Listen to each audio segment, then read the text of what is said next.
දෙන්න හදන්නේ අංක 1 ඉඳලා 15 දක්වා කොහොමද ගණන් කරන්න ඉගෙන ගන්න කියලා. විශේෂයෙන්ම මම කලින් කරපු වීඩියෝ එකේ කරලා තියෙන 1 ඉඳලා 10ට ගණන් කරන හැටි කියලා දෙන්න. මේක 1 ඉඳලා 15ට ගණන් කරන හැටි කියලා දෙන්න තමයි මම හදන්නේ. ඒ වගේම මේක අවුරුදු 3 වගේ ඉඳලා මොන්ටිසෝරි යන දරුවන් දක්වා මේක 1 ඉඳලා 15ට ගණන් කරන්න පහසුවෙන්ම ඉගෙන ගන්න පුළුවන්. විශේෂයෙන්ම විශේෂ අවශ්‍යතා ඇති දරුවන්ට එකම විදියට එකම දෙයක් නිතර කරන්න ඒ අය කැමති නැහැ. ඒ හින්දා විවිධ දේවල් ඒ අය කරන්න කැමති. ඒවෙන් විවිධ විදියට ඉගෙන ගන්නත් කැමති. ඒක හින්දා තමයි මම මේක නිර්මාණය කරලා තියෙන්නේ 1 ඉඳලා 15ට ගණන් කරන්න. මම මේක නිර්මාණය කරලා තියෙන්නේ බිත්තර පෙට්ටියකින්. බලන්න මේ හරිම පහසුවෙන් නිර්මාණය කරගෙන තියෙනවා. මේක සාමාන්‍යයෙන් බිත්තර පෙට්ටියක්. මේක අපි සුපර් මාකට් එකකින් වගේ බිත්තර එහෙම ගන්නවා නම් මේ වගේ පෙට්ටියකින් බිත්තර හම්බ වෙනවා. එතකොට ඒක අපිට නිර්මාණය කරගන්න පුළුවන් මේ සඳහා මම ඒ වගේම මේකට යොදාගත්ත තව කූරු වගේක් මේ ඒව නිර්මාණය කරලා තියෙන කඩදාසි වලින්. මේ තියෙන්නේ බිත්තර පෙට්ටිය මම සිදුරු කරලා මේ සිදුරු වලින් තමයි මේක නිර්මාණය මේ ගණන් කරන්න ඉගෙන ගන්න. විශේෂයෙන්ම අපිට මේක පහසුවෙන්ම මේක උඩින් තියලා දරුවන්ට කියලා දෙන්න පුළුවන් ගණන් කරන විදිය. අපි බලමු කොහොමද කරන්නේ කියලා. මේ 1යි 2යි 3යි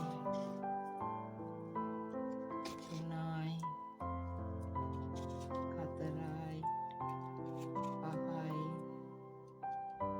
5යි 6යි 7යි 8යි 9යි 10යි 11යි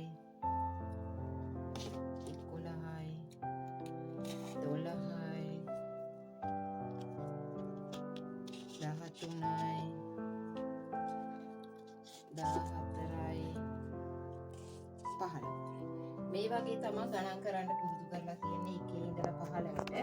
මේක බිත්තර පෙට්ටිය ගන්න සුපර් මාකට් එකකින් වගේ බිත්තර අපි ගෙදරට ගේනවා නම් සාමාන්‍ය මේක හම්බ වෙනවනේ.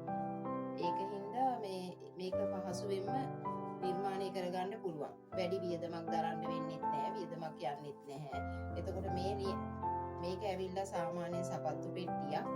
ඒ වගේම අපි මේක දෙපාරක් ගණන් කරන්න පුළුවන් එක්කෙනෙකුට. මේක දෙපාරක් ගණන් කරන්න පුළුවන්. මම මේ යොදාගෙන තියෙන සපත්තු පෙට්ටිය හැම වෙලෙම මේ ගන්න එක මේකෙන් ගත්තාම මෙතනින් ඇතුල් කරන්න පුළුවන් 1යි 2යි 3යි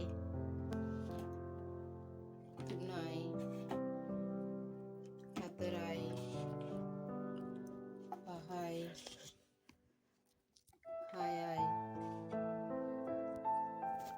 8යි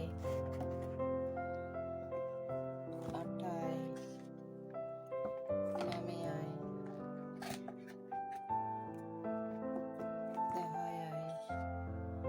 11යි 12යි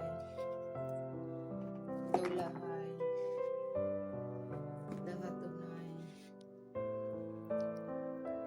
14යි 15යි. මේ වගේ දෙපාරක් එකම විදියට දෙපාරක් ගණන් කරන්න පුළුවන් හරිම පහසුවෙන්. එතකොට දරුවන්ට ඉක්මනින්ම මතක හිටිනවා ගණන් කරන එක. මේක මොන්ටිසෝරි යන දරුවන්ට විශේෂ අවශ්‍යතා ඇති දරුවන්ට පහසුවෙන් ගණන් කරලා තමන්ගේ ගණිත හැකියාව වර්ධනය කරගන්න පුළුවන්. ඒ වගේම මේක නිර්මාණය කරලා තියෙන විදියට අපිට මේක හැම වෙලේම පහසුවෙන් රඳව ගන්න පුළුවන් මේ පෙට්ටිය ඇතුලේ. මෙහෙම පෙට්ටියට මේක දාලා මේකෙන් වහලා තිබ්බහම මේක උඩ ඕන නම් තවත් ඒ වගේ නිර්මාණ කීපයක් කරන ඒවා මේක උඩින්ම තියාගන්න පුළුවන්. වැඩි ඉඩ කඩක් යන්නෙත් නෑ. දරුවන්ට විනෝදයෙන් සෙල්ලම් කරන විදියටම ඉගෙන ගන්නත් පුළුවන්. මේකෙන් සෙල්ලම් කරන්නත් පුළුවන්.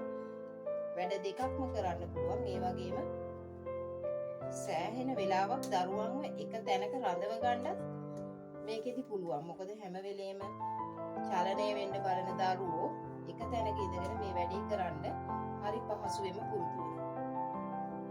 ඒ හින්දා මං හිතනවා ඔබලත් මේ වගේ එකක් නිර්මාණය කරලා ඔබේ දරුවන්ගේ ගණිත හැකියාව වැඩි දියුණු කරගන්න පුළුවන් විදිහට මේක නිර්මාණය කරලා දෙයි කියලා. ඒ වගේ මේක නිර්මාණය කරලා මට කමෙන්ට් එකක් දාලා මගේ channel එක like කරලා ඊළඟ වීඩියෝ එක එනකම් බලාගෙන ඉන්න. Thank you.